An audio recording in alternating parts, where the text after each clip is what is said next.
कवितेचं title आहे song of happiness. आता song म्हणजे काय सांगा? गाणं. सॉन्ग म्हणजे काय? गाणं. आणि हॅपीनेस म्हणजे काय?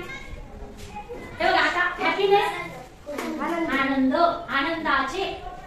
आपल्याला माहिती आहे ना, ज्या वेळेला आपल्याला आनंद होतो त्यावेळेला आपण आनंदाच्या भरात टाळ्या वाजवतो, गाणं म्हणतो. तर तसंच आज आपल्या या पुस्तकामध्ये आपल्याला सॉन्ग ऑफ हॅपीनेस दिलंय. आनंद झाल्यानंतर आपण गाणं म्हणतो, ते गाणं कोणतं आहे हे आपल्या पुस्तकामध्ये सांगितलेलं आहे. आता आपण सगळ्यात पहिले हे सॉन्ग ऑफ हॅपीनेस काय आहे ते बघूया. कोणतं गाणं आपल्याला आपल्या या पुस्तकामध्ये दिलेलं आहे?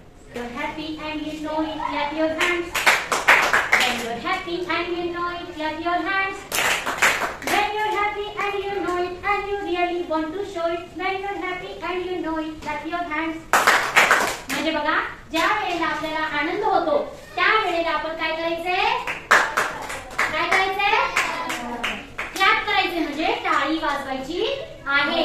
आता बघा, लहान मुलं बघा, लहान मुलांना जर कशाचा आनंद झाला, छोटे मुलं जेव्हा असतात तर ते काय करतात? तुम्ही पण आहात, तुम्ही पण छोटे तुम्ही काही मोठे नाही, तर तुम्हाला खूप आनंद झाला ना, तर तुम्ही काय करतात? तुम्ही काय करतात? वाव असं करतात की नाही? कोण कोण करतात असं? सगळे करतात, हो की नाही? म्हणजे आपल्याला ज्या वेळेला आनंद होतो तर तो आनंद आपण व्यक्त करण्यासाठी आपण काय करतो?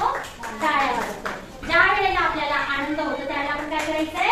टाळ्या वाजवायचं. मग आपल्या फर्स्ट स्टांजामध्ये तेच सांगितलंय. व्हेन यू आर हॅपी म्हणजे ज्या वेळेला तुम्ही आनंदी असतात आणि तुम्हाला माहिती आहे की मी आता आनंदी आहे, त्यावेळेला तुम्ही काय करणार? टाळ्या वाजवणार. परत दुसऱ्या स्टांजामध्ये पण ते सांगितलंय की when you are happy and you know it. Know it म्हणजे माहिती आहे, माहिती असणे, त्यावेळेला तुम्ही काय करायचं? परत पुढे सांगितलंय की जेव्हा तुम्ही आनंदी असतात, या when you are happy and you know it, तुम्हाला ते माहिती आहे आणि ज्या वेळेला तुम्हाला ते दुसऱ्यांना दाखवायचंय की मी आनंदी आहे, मग मी आनंदी आहे असं दाखवायसाठी काय करायचं? काय वाजवायच्या. म्हणजे when you are happy and you know it and you really want to show it, then clap your hands. Clap your hands. म्हणजे ज्या वेळेला तुम्हाला आनंद होतो तो तुम्हाला माहिती आनंद झालेला आणि तो तुम्हाला दुसऱ्यांना सांगायचा असतो, दुसऱ्यांना दाखवायचं असतं, त्यावेळेला तुम्ही काय करायचं? टाळ्या वाजवायच्या. आता हे जसं आपल्याला या कवितेमध्ये क्लॅप युअर हँड्स आलाय की नाही? क्लॅप युअर हँड्स म्हणजे टाळी वाजवणे. तसंच आपल्याला आणखी काही फ्रेजेस जोडायच्या आहेत. क्लॅप युअर हँड्स म्हणजे हाताने टाळी वाजवा. तसंच आपल्याला आणखी काय जोडायचं माहिती का? काय जोडायचं? खाली दिलेलं आहे sing a song. Sing a song. तर आणखी एक आपल्याला जोडायचंय. काय जोडायचंय? तर डान्स अराउंड. नाचायचं, नृत्य करायचं, ओके. आता आणखी काय सांगितलंय? Nod your head. काय करायचं? आपली मान हलवायची. आणि आपण असं करतो बघा, ज्यावेळेला आपल्याला खूप आनंद होतो की नाही, त्या आनंदाच्या भरात आपण उड्या मारतो, टाळ्या वाजवतो, डान्स करायला लागतो आणि त्याच्याबरोबर आपली मान पण हलवतो की बघा बरं करून. करा ऍक्शन. आपण प्रत्येक कळलेला ते जोडूया, okay.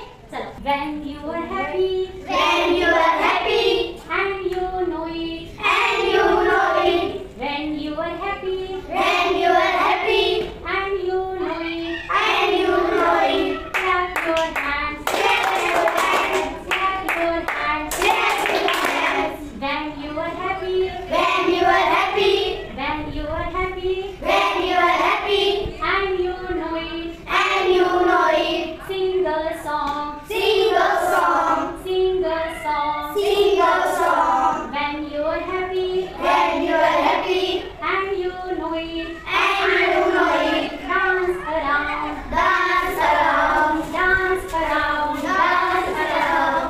when you are happy, When you are happy, when you are happy when you are happy, and you know it, and you know it, nod your head, nod your head, nod your head, nod your head.